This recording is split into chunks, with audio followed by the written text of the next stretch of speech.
Please stand for the pledge.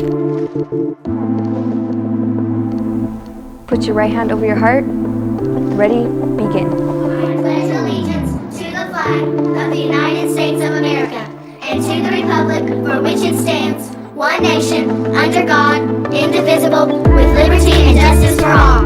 You may be seated.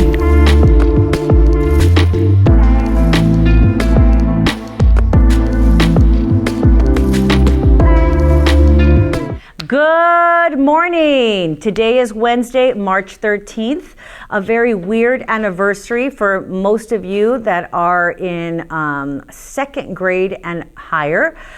This week marks the anniversary when we went to distance learning and had to adjust how we did school for over a full school year. That's right. So I believe 23 years ago, 2020, it was Friday the 13th. I remember it very clearly. Friday the 13th was the last day that we had school due to the COVID pandemic. So for all of you who suffered through that and went through that, I just want to take a minute to congratulate you and to let you know that you are demonstrating perseverance. We talk about perseverance. What does it mean? It means that you don't give up, even if it's difficult. It means that you continue to find a way to do better, to be better. And you definitely persevered during something that has never happened in the history of education. You are the first, and I hope the last generation that went through a global pandemic that closed down the world. And so with that, I just wanted to give you some examples of perseverance at a smaller level or scale, but just as important. This week, TK through fifth graders, you are having your parent conferences and going through your report card. You have 3 more months to where you're at to persevere and do better by the end of the school year. Some of you still don't know your sounds. Some of you are still struggling with reading. Some of you are having trouble with math and numbers. And let me tell you, that's part of school. When you persevere, you don't give up. When you persevere, you're okay with struggle.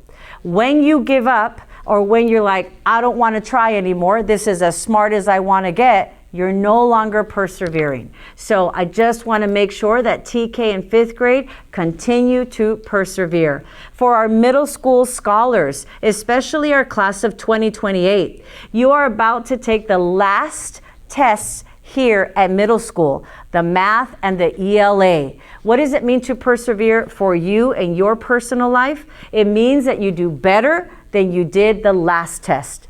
If you're one of those scholars that are going through, I call a dark period, and you're like, I'm just not going to try and just randomly finish, I want you to know, not only are you not persevering, it impacts you, not me, not the teacher, and not even the school. It's really your scores that will determine what your schedule will look like when you are in high school.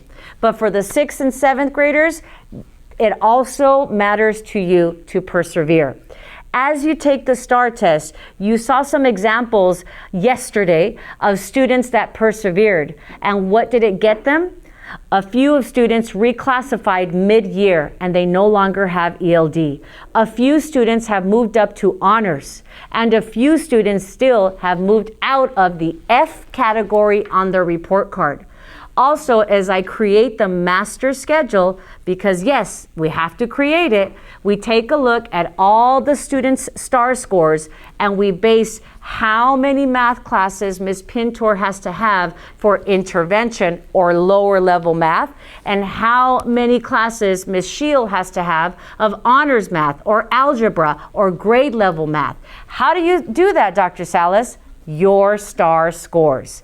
So for those students that persevered and did better on their STAR test this time around, you will be automatically entered for our raffle this week that is celebrating perseverance. I haven't decided what gift card I'm going to buy, so shoot me an email or write me a note and let me know where you think I should buy the gift cards that I'll present this Friday for our raffle for perseverance. One last reminder for TK through 8th grade, Spirit Day, Thursday and Friday. Wear your PJs. No one should be late because you're just going to roll out of bed and show up to school. So wear your PJs, please, on Thursday, and on Friday, your green in celebration of the traditional St. Patrick's Day tradition of wearing green.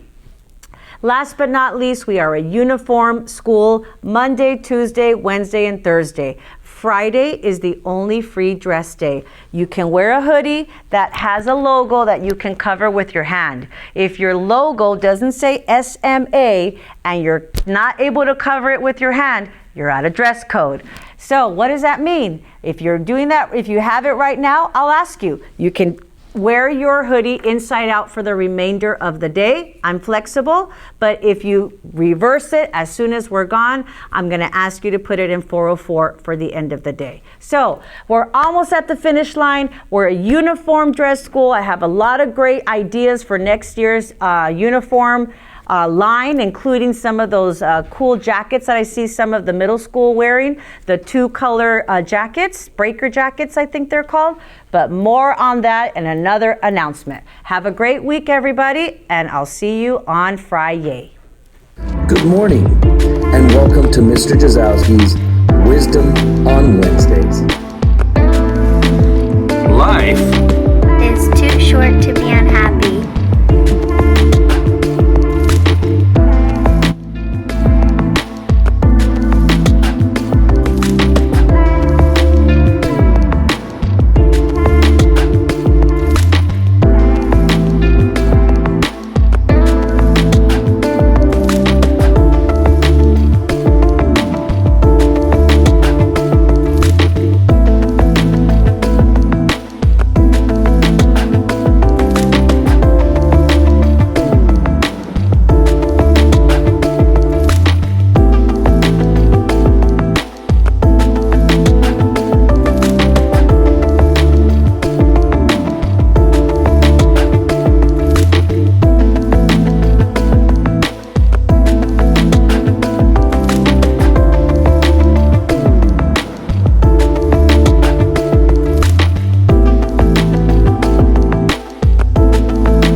Join us in the NPR for a book fair all this week.